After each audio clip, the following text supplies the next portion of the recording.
दिसायला अतिशय सुंदर, आतपर्यंत जाळे असणारे, हलके, मस्त खुसखुशीत अनारसे. आणि ही अशी परफेक्ट अनारस बनवण्यासाठी परफेक्ट पीठ बनवावं लागतं. ना जास्त कोरडं ना जास्त पातळ. पीठ जर पातळ झालं तर अशा पद्धतीने अनारसे पटपट सरकत नाहीत. तसेच पीठ व्यवस्थित नाही जमलं तर तेलामध्येही अनारसे विरघळतात. त्यामुळे मी आज अशा काही टिप्स अँड ट्रिक्स सांगणार आहे, ज्या वापरून तुम्ही पहिल्यांदा जरी ही अनारसे बनवलीत तरी अगदी परफेक्ट पीठ आणि परफेक्ट अनारसे बनवून तयार होतील.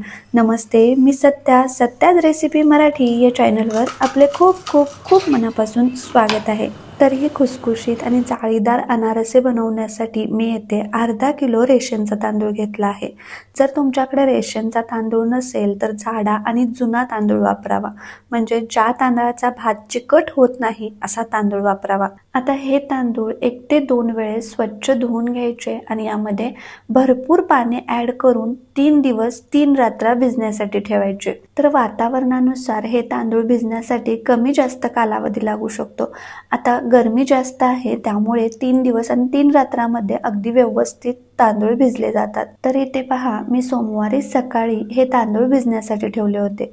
सोमवारी रात्री हलक्या हाताने तांदूळ धुवून घ्यायचे आणि पाणी चेंज करून भिजण्यासाठी ठेवायचे. याच पद्धतीने मंगळवारी सकाळी, मंगळवारी रात्री, बुधवारी सकाळी, बुधवारी रात्री असे तिन्ही दिवस सकाळी आणि रात्री तांदूळ हलक्या हाताने धुवून पाणी चेंज केल्यामुळे तांदूळ भिजल्यानंतर जो तांदळाला सडलेला वास येतो तो वास येत नाही. तसेच अनारसालाही वास येत नाही. आता गुरुवारी सकाळी म्हणजेच तांदूळ भिजवल्यापासून 4थ्या दिवशी या तांदळात असलेल्या पाण्यावरती भरपूर असे बबल्स येतात, म्हणजे आपले तांदूळ व्यवस्थित भिजले गेले आहेत. आता गुरुवारीही या तांदळाला 2 वेळेस पाणी चेंज करून स्वच्छ धुवून घ्यायचे. आता हे तांदूळ अगदी व्यवस्थित भिजले गेले असल्यामुळे बोटाने दाबून पाहिल्यानंतरही यातून चीक निघतो. अगदी बारीक अशी याची पावडर बनते, म्हणजे आपले तांदूळ अगदी व्यवस्थित भिजले गेले आहेत. आता हे तांदूळ एखाद्या चाळणीवरती 5 मिनिटं नितळण्यासाठी काढून घ्यायचे आणि तांदळातील पूर्णपणे पाणी नितळल्यानंतर हे तांदूळ एखाद्या कॉटनच्या कपड्यावरती घरामध्येच सुकवून घ्यायचे किंवा फॅन लावण्याचीही आवश्यकता नाही. आता गरमी असल्यामुळे अगदी 20 ते 25 मिनिटात हे तांदूळ सुकले जातात. आता तांदूळ सुकवत असताना तांदूळ पूर्णपणे म्हणजे आतपर्यंत सुकवून घ्यायचा नाही. तर पहा, अशा पद्धतीने मूठ वळल्यानंतर हाताला थोडासा चिकटतो किंवा तांदूळ वरून सुकला गेला आहे पण आतून ओला आहे इतपतच सुकवून घ्यायचा. कारण तांदूळ पूर्णपणे वाळला गेला तर याचं बारीक पीठ बनत नाही. शिवाय पिठामध्ये गूळ ॲड केल्यानंतरही पीठ कोरडंच राहतं. त्यानंतर तांदूळ बारीक करण्यासाठी मिक्सरचं छोटं भांडं घ्यायचं, म्हणजे यामध्ये अगदी बारीक वाटलं जातं.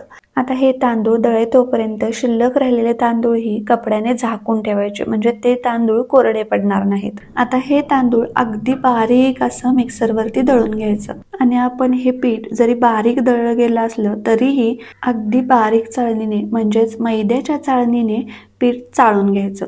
तर पहा, हे तांदूळ आपण अगदी बारीक दळलं गेलं आहे तरीही मैद्याच्या चाळणीने चाळल्यानंतर या चाळणीमध्ये तांदळाचे बारीक कण राहतात. हे कण परत मिक्सरच्या भांड्यामध्ये ॲड करायचे, परत थोडे दुसरे तांदूळ ॲड करायचे आणि परत याच पद्धतीने बारीक दळून घ्यायचं आणि चाळून घ्यायचं. तर पहा, अशाच पद्धतीने मी सर्व तांदूळ दळून घेतला आहे आणि या पिठामध्येही हलकासा ओलसरपणा आहे. पहा, पिठाची मूठ वळल्यानंतर मूठ वळली जाते इतपत यामध्ये ओलसरपणा आहे.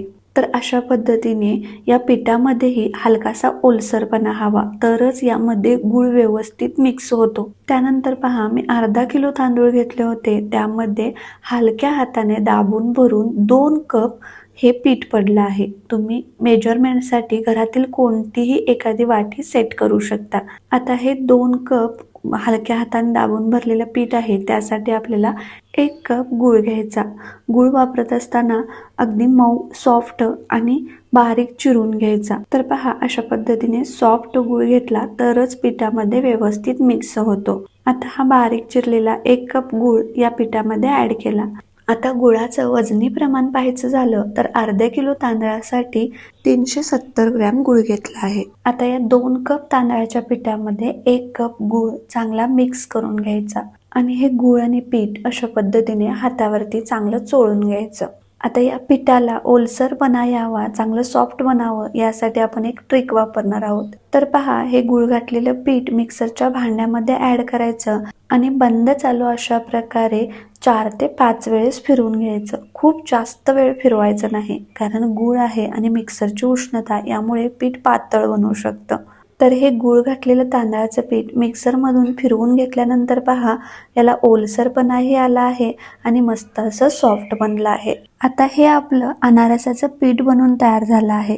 पण हे पीठ कमीत कमी 2 ते 3 दिवस फर्मेट होण्यासाठी एखाद्या डब्यामध्ये भरून ठेवायचं. तर हे असं पीठ बनवून तुम्ही 3 दिवसानंतर अनारसे बनवून घेऊ शकता किंवा जास्तीत जास्त 1 महिन्यापर्यंत या पिठाचे अनारसे बनवू शकता किंवा फ्रीजला स्टोअर करून 3 महिन्यापर्यंत केव्हाही अनारसे बनवू शकता. तर इथे मी 3 दिवसानंतर हे अनारसे बनवायला घेतले आहेत आणि आज मी या सर्व पिठाचे अनारसे न बनवता अर्ध्या पिठाचे अनारसे बनवणार आहे आणि अर्ध्या पिठाची नंतर बनवणार आहे.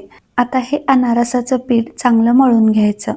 जर पीठ खूप जास्त घट्ट वाटत असेल तर फक्त दुधाचा हात लावून मळून घ्यायचं. खूप जास्त दूध घालायचं नाही. तर इथे पहा, हे अनारसाचं पीठ मिळून येण्यासाठी मला अगदी थोडीशी दुधाची गरज वाटत होती, म्हणून मी फक्त दुधामध्ये हात ओला केला आणि एक 2 ते 3 थेंब दूध घेतलं. अशा प्रकारे फक्त 2 वेळेस 2 ते 3 थेंब दूध घेतलं आणि हाताच्या उष्णतेवरती पीठ चांगलं मळून घेतलं.